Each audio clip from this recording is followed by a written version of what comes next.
If Washington keeps recruiting like this up front, they're going to be a problem on the offensive line.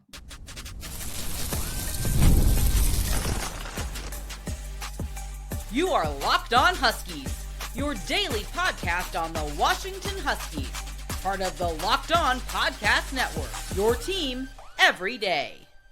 Welcome back in to another edition of the Locked On Huskies podcast. I'm Roman Tomashoff. That's Lars Hanson. He writes with me over at Huskies Wire. Thank you for making this your first watch or first listen of the day, as we are part of the Locked On Podcast Network, your team every day. And today's episode is brought to you by FanDuel. Right now, new customers can get $200 in bonus bets when your first $5 bet wins. Lars, we got a really fun show coming at all the everydayers today, but just a quick reminder, wherever you get this podcast, YouTube, Spotify, Apple Music, Amazon Music, make sure you click that subscribe button, click that little bell as well, so you never miss when we post a new video. If you have any questions, comments, concerns, drop them right down below in the comment section. If you're audio only, please leave us a 5-star review. All that really does help us out a lot. Lars, like I said, really fun show coming out all the everydayers today. We're going to throw it back a little bit. Talk some Chris Petersen, because he was named number 10 in terms of all college football coaches so far in the 2000s. You'll love to see that. We'll get there in a little bit because we've got some major updates on 4-star running back Brian Bonner that we'll get to in a little while. But first, Lars, Washington just had a visit with the number 1 player in Arizona. That's 4-star offensive tackle Collin Campbell. And with the way things are trending for Michael Switzer, Jedd Fisch along the offensive line, we just absolutely love where that unit is going. This is something you think about what Jedd said. And again, when we reference what things Jedd says, you sometimes take it with a grain of salt, do with it what you will. But he really has kind of maintained that whole Howie Roseman built the Philadelphia Eagles in the trenches. You know, you shore up both sides of the line, and specifically with Jedd's side of the ball on the offensive line, like, you're in the Big Ten now. You have to play big boy football. It's the bigger Booger McCrollan line. It's all of that encompassed into. We all knew that you had to take another step along the offensive line this season, just going in general. But it really seems like with the way this class is going, it's like it's starting even before the season, because the impetus that Michael Switzer is putting on the value and the high caliber of recruits, not just 1, but 2 and 3 and potentially even 4, depending on how you view certain guys. That's why when we saw that hire, it's like, just give it some time. You'll be surprised. Yeah, absolutely. That's such a big part of this, where you've got that super high-end guy in Kodi Greene. Now, if you're able to go into Arizona and pull out the number 1 player in the class in Collin Campbell, who's really, really impressive along the offensive line. I remember this offer came in kind of late. I feel like it was late December, early January. Might have even been right after Michael Switzer got the offensive line job. It was somewhere in that ballpark. I don't have that part off the top of my head, but being able to build that relationship and get him in on a visit is so big, where you and I have talked a lot about Dominic Harris and what we feel like he can bring to this 26 class if he were to choose Washington. There are a couple other names that are out there circulating where maybe Washington's in on him, on top of Sam Utu, who's gotten a couple of crystal balls to UW over the last couple of days. And I look at Collin Campbell and just what kind of big, promising athlete he is, where I look at him and, I remember the first time I watched his film, I was like, oh, I really like this guy. And then kind of forgot about it. I see him named Washington as top 3, says he said his official visit, which looks like it'll end up being on June 20th. And I look at all that and I say, no, he's kind of a true tackle. And if you end up taking 3 in this class because Dominic Harris wants to commit 2, I feel like that's okay. You can never have a shortage of good tackles, no matter how you slice it. If you have to lose a guy down the line, natural attrition happens, especially in this day and age in college football. And the competition is going to let it rise to the top. Whoever ends up winning out in those spots, like the coaching staff doesn't. I mean, fans are like, oh, the coaching, they're going to have their favorite, guy or whatever. This staff really just seems like, look, we're going to play the best 5, 6, 7 guys because we don't really just have 5. And I think that's the way that it's carrying over in recruiting, where you're looking saying, let's just keep stacking bodies, as many as we can, that we know are already high caliber players. You're not going and taking that diamond in the rough. No slight to those type of players, but it's like, look, we're in the Big Ten. We need to, be, already ahead of where we used to be when we had to coach guys up and develop them from some of those diamond in the rough type of schools. That's why you go and emphasize not just the 4-star ranking, but it's the caliber of players, the type of how ready they are to play, where you playing in 4, 5, 6, 7 games as a freshman, even in a reserve role, is not as surprising because they're up to the task physically and mentally. And that's such a big part of where we wanted to take this conversation, is just combining that with what this offensive line is going to look like in 2025, because we've seen a couple of those guys already come through the door in John Mills, in Champ Taulealea. Jack Schaefer looks like he could be in that same mold as well. Jake Flores looks really, really physical from what we saw of him this spring, and then Lowen Coleman Bruce coming in this fall, obviously. So you're already taking a big step in that direction after, we saw what had to happen last year when you pieced the line together through reasons that I truly cannot fault this coaching staff for. And I feel like that's something that people are going to hold over their heads for obvious reasons. And while that might be fair, I look at it and I say, when you come in late January and only have the spring portal to work with, plus guys are leaving left and right, there's only so much that you can do. And I feel like this is what we're truly going to see a year one offensive line, look like for Jedd Fisch and this coaching staff and what you can really grade them on. And if we don't see a big step forward, that's going to be a problem. But I feel like we're going to see that because you bring in Carver Willis at left tackle, who has told us several times that he knows he still has some ways, just a ways to go before he feels truly comfortable playing left tackle after spending several years on the right. You and I really love Paki Finau, what Landen Hatchett brings to the table as well, now that he's got a full offseason to get healthy and just really just change his body in the training room instead of working on getting back on the field, plus an improved Drew as a party, plus whoever ends up winning out at right guard in Garen Hatchett or Zach Henning. It's the pieces are all there for this offensive line to take a big step forward. And then it's really nice when you can throw in these depth guys that, they're true freshmen, but if they're depth pieces and, as you said, they're just rotating in for 4, 5, 6, 7 games. And, you're not throwing them out there like Caden Proctor and asking him to play left tackle for 13 games in Alabama, which is certainly not the case. Like, you're in a really good spot because you have the depth that is going to be impactful for you in the short term. And everything long-term just looks like with the way this coaching staff is able to evaluate talent is really moving in the right direction. Yeah, they're really growing into their own. If you think about it, where the fact that you're talking about Landen Hatchett being a junior already. It's like as you were saying all that, it made me time think back flies, to, man. Well, but it made me think back to when he was a freshman. You referenced it often where Ryan Grubb said, "Hey, don't be surprised if he ends up playing a few games." It's like that's exactly why. So 2-3 years down the line, we're going in and thinking, hey, Landen, you got the center. That's a stable veteran right there. Whether, whoever is your left tackle, whether it's Carver or whoever.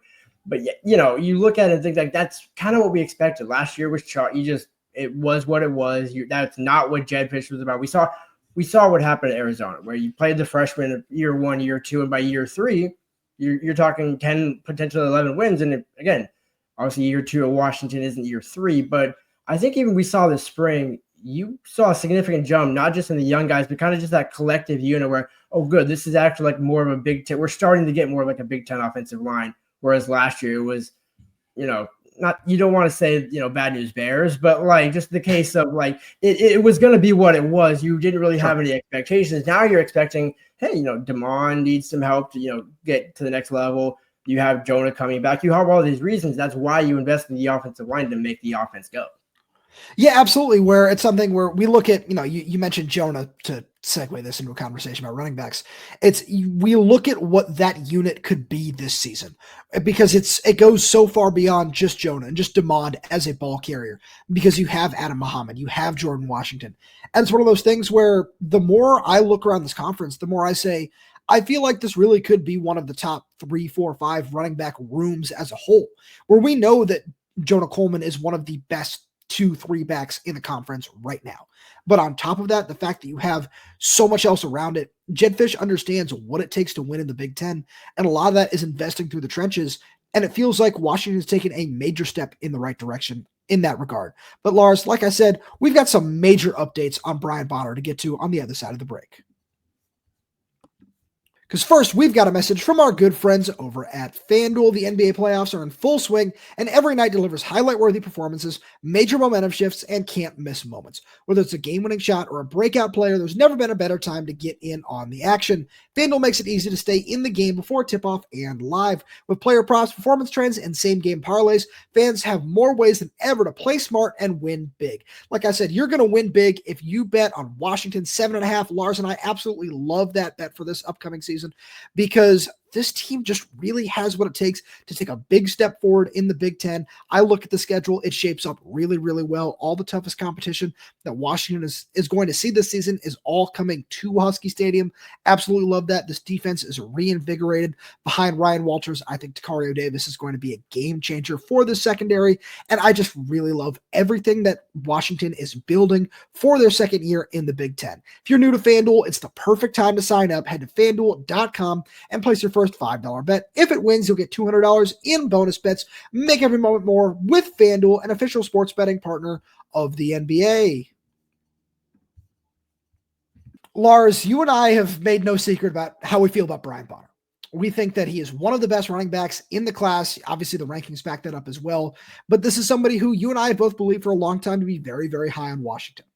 And that certainly feels like the case. We just saw on Twitter as we record this on Wednesday that Scotty Graham just wrapped up a second in-home or on-campus sort of visit with him of this May contact period. And it's clear that there's a lot of interest between both parties. But I think UCLA is making a really, really big push here. And it's something that, we put out a blast to our insiders about that a couple of days ago.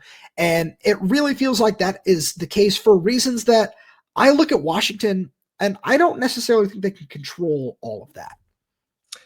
Exactly. I don't disagree with that. I will also say, for the record, it is March 21st when we're talking about this. So we probably will say circle back to this in November as a guy, no matter where he ends up going. If it does end up not being Washington, if it does end up having to be UCLA, just, again, never count that relationship with Scotty Graham out. But the more you kind of unpack it and start to think about it, you can kind of see if you're Brian Bonner, right, where take Washington out of the equation just in terms of can they do anything? It's just, well, if you're Brian Bonner, maybe there's more playing time at UCLA than you see at Washington, whether that's true or not in terms of could he beat out some guys that are in the room right now? Potentially. Could he not? Sure. Also potentially.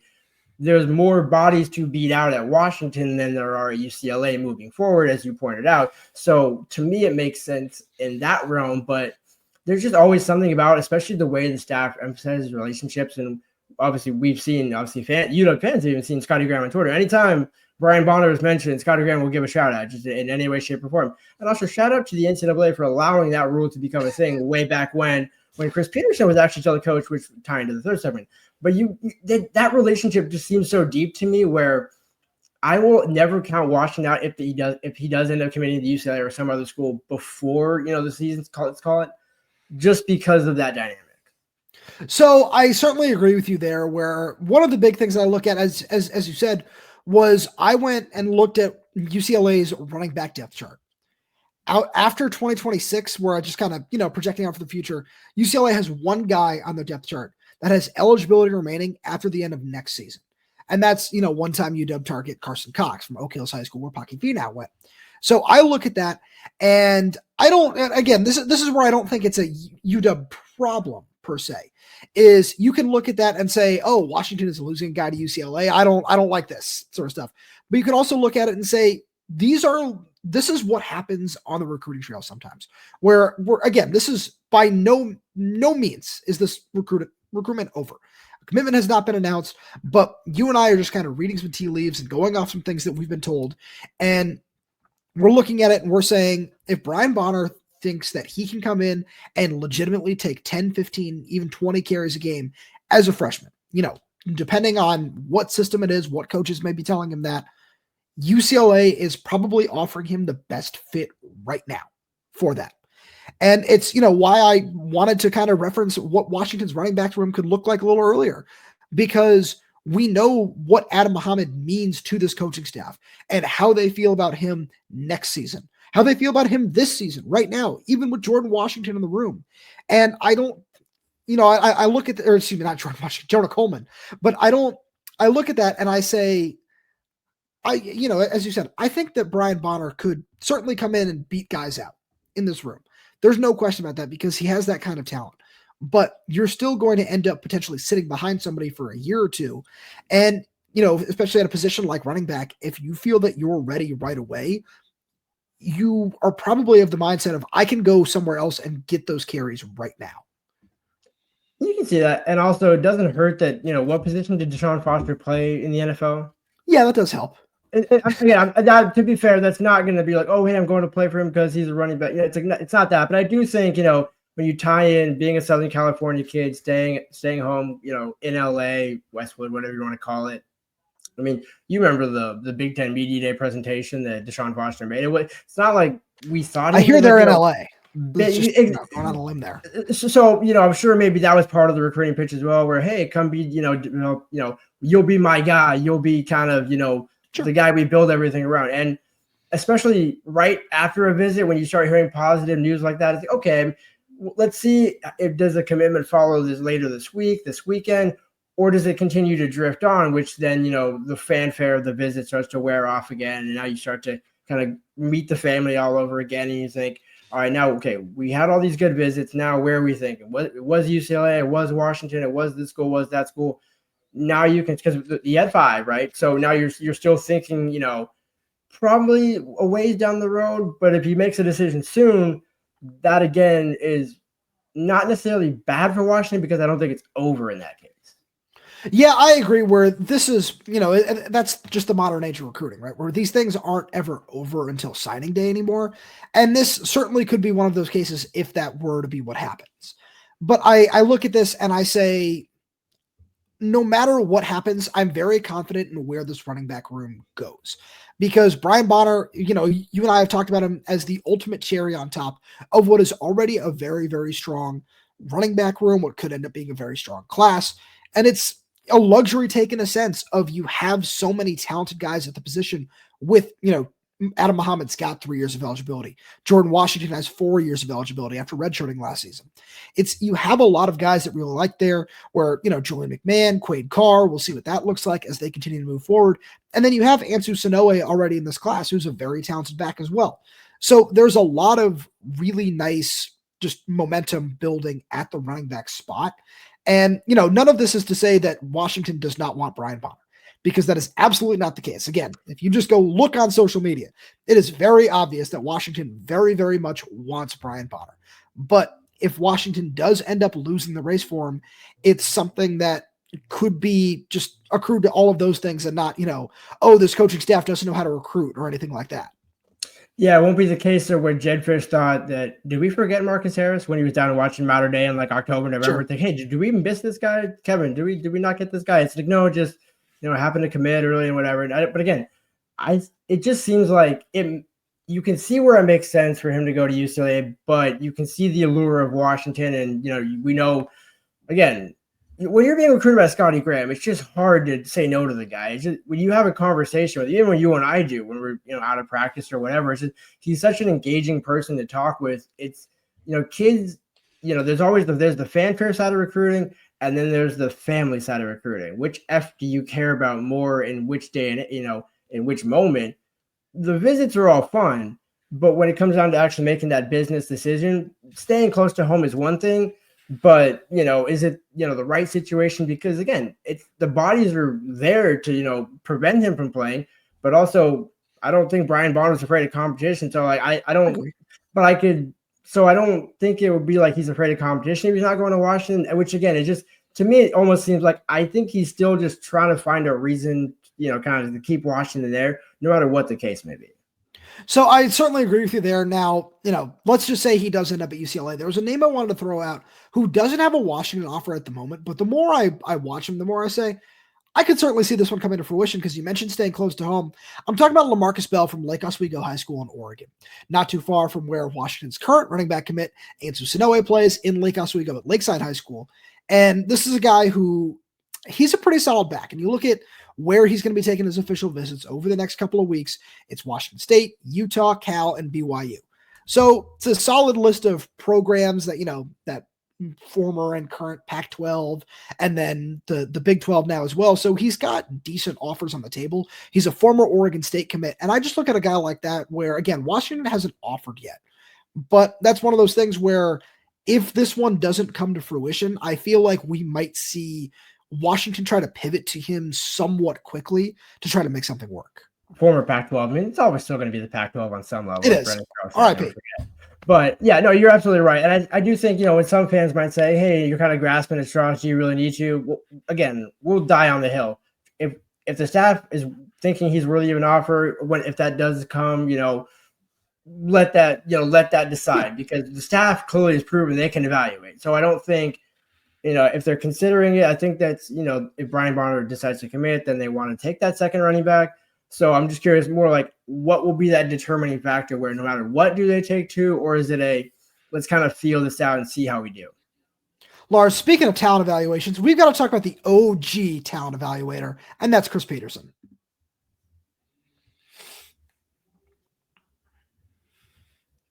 Lars, we love doing these little throwback segments where we can just talk about things from the past, things that we very much enjoyed about our time watching and covering Husky football. And Chris Petersen is obviously a huge part of that. Where Chris Petersen was named to The Athletic, they did their top 25 most impactful or best college football coaches of the 2000s so far. And Chris Petersen came in at number 10. And I was reading this list. I absolutely love this because there are so many different ways that we can talk about his impact on Washington as a whole.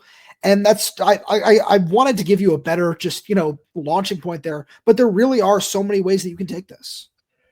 I mean, a guy that made Washington fun again. And I know it sounds kind of cliche because if you're kind of just recent, you almost think recency bias would say Kalen DeBoer because the national championship was fun and Chris Petersen never got there.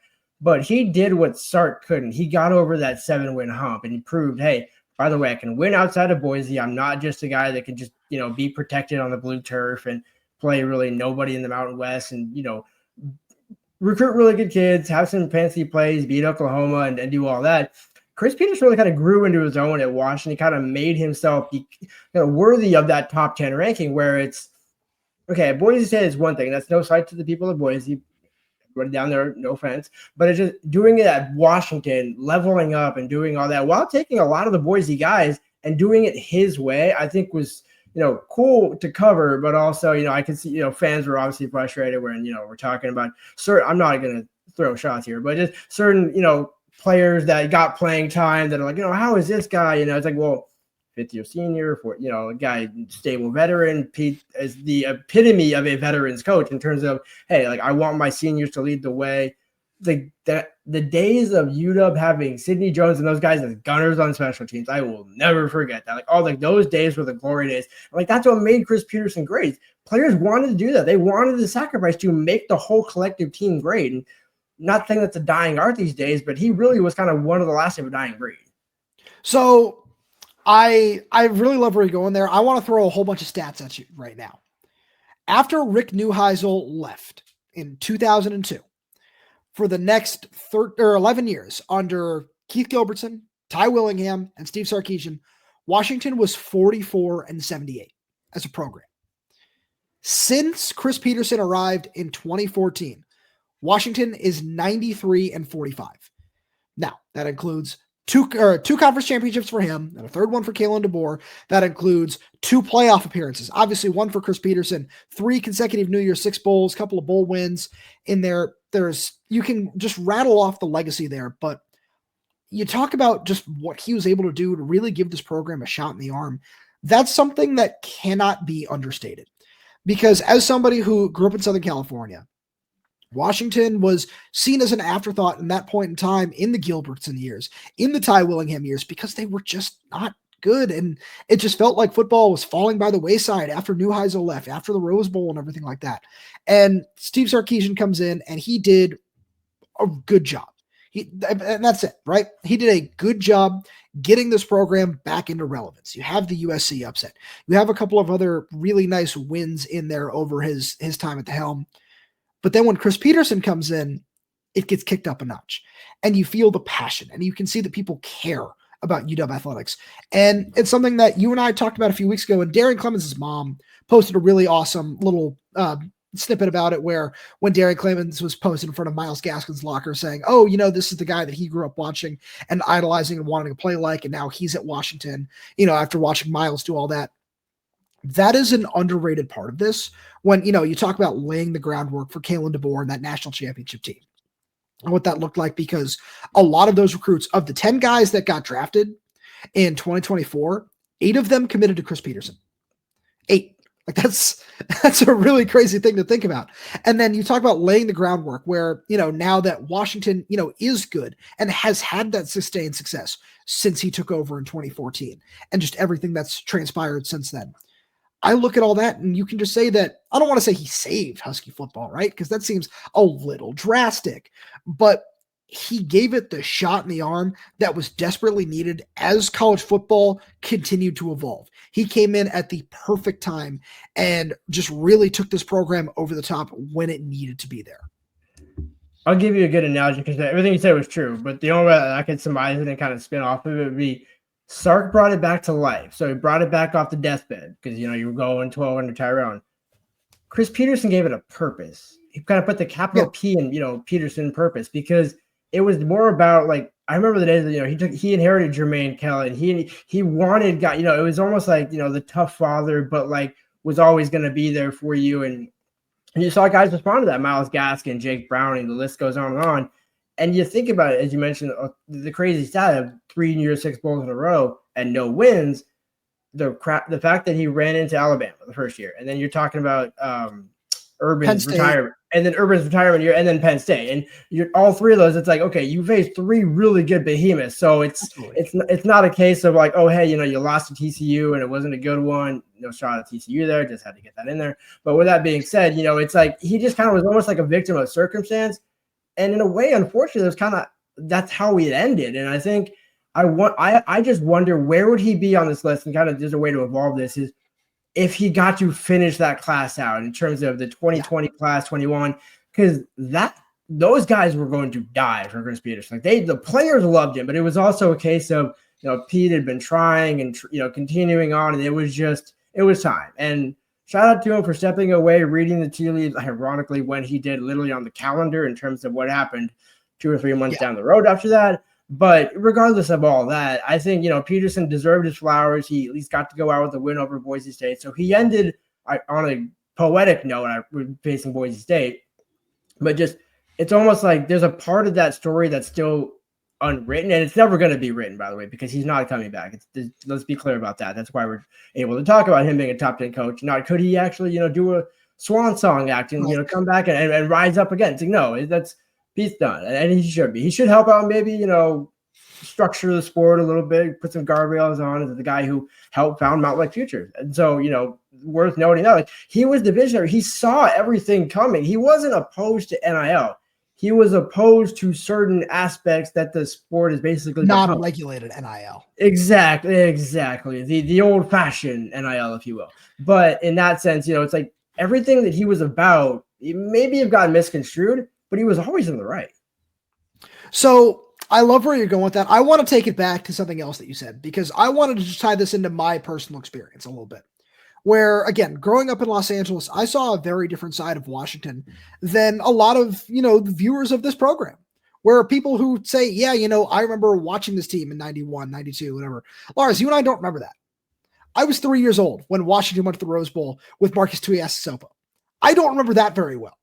And my point with all that being is, for the majority of, growing up with a dad who's a UW alum, I did not watch a good Washington team growing up. I didn't. Chris Petersen redefined, for my generation, our generation, redefined what is actually possible at Washington. And, I say redefined because that's what it was for me. And for a lot of people who are older than us, it was, no, he brought back what Washington was in the 80s, in the 90s under Don James. And that is such an important part of this. And he didn't get over the top. You're right. He didn't beat Alabama. He didn't beat that Saquon Barkley Penn State team. He didn't beat Urban Meyer in his retirement game, even though, they were that close. I remember being in the stands at that game. They had opportunities to take that program over the top. And that's where you needed a Kalen DeBoer, who was just so ferociously dedicated to one side of the ball in that regard, and to just creating an elite offense and doing such a great job of that. And just putting together a phenomenal coaching staff to take the foundation that Chris Petersen laid and take it where it needed to be. And he didn't get over the hump either, but it proved everything that those guys did, proved that it's possible. where, it's been funny watching Washington fans argue with Wisconsin fans on Twitter this week, and Ohio State fans and Tennessee fans who are always like, oh, well, Washington hasn't done anything. Washington hasn't done this. And you can just either tell how much somebody has really watched college football or just what they understand about the sport, maybe even how old they are, by how they feel about Washington. I truly believe that. And a lot of that stems from Chris Petersen being able to revitalize the program. And just what he was able to do for his feels very, very short time at the helm. He just breathed so much life into this program. And I'm sure, if the Sark sort of 7-8 wins mold stays intact with whoever they hire, if it's not Chris Petersen in that day and age, maybe we're not talking about Washington being in the Big Ten. There are so many different things that you can look at and say, because of Chris Petersen, Washington is in the place that it is now, which is among college football's elite. Yeah, Chris Petersen was an architect. That's what he was at Washington. So what he did, he built it. And again, not to say that it was nothing before he got there, but everything that you can kind of see, all the tentacles that Jedd, be a pro, all those sorts of things, Pete kind of just embodied. He didn't have to be a pro sell initially. It was the OKG sell and it was all those sorts of things, but it was always built in. We want our guys to, go to the NFL and get good coaching and all this. But, it's like as it's evolved, you can still see those little kind of resemblance of Chris Petersen still around the program today, which is honestly pretty cool to see. So I'll leave you with one more be a pro stat in that regard. In Chris Petersen's time at the helm, which is where you can count like his true draft picks, even though we really can't extend it to truly 2025 because Carson Bruner was a Pete guy. Petersen had 26 NFL draft picks. 14 of them were first or second round picks.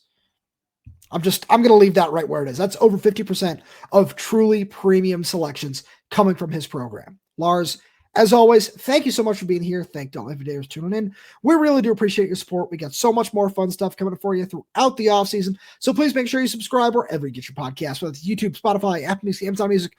We're there. We're everywhere. We're updating this channel with new content every single day. So make sure you click that like button, click that little bell so you never miss when we post a new video. If you have any questions, comments, concerns, drop them right down below in the comments section. And if you're audio only, please leave us a 5-star review as it does help us out a lot. Thank you so much for tuning in, and we'll talk to you on Friday.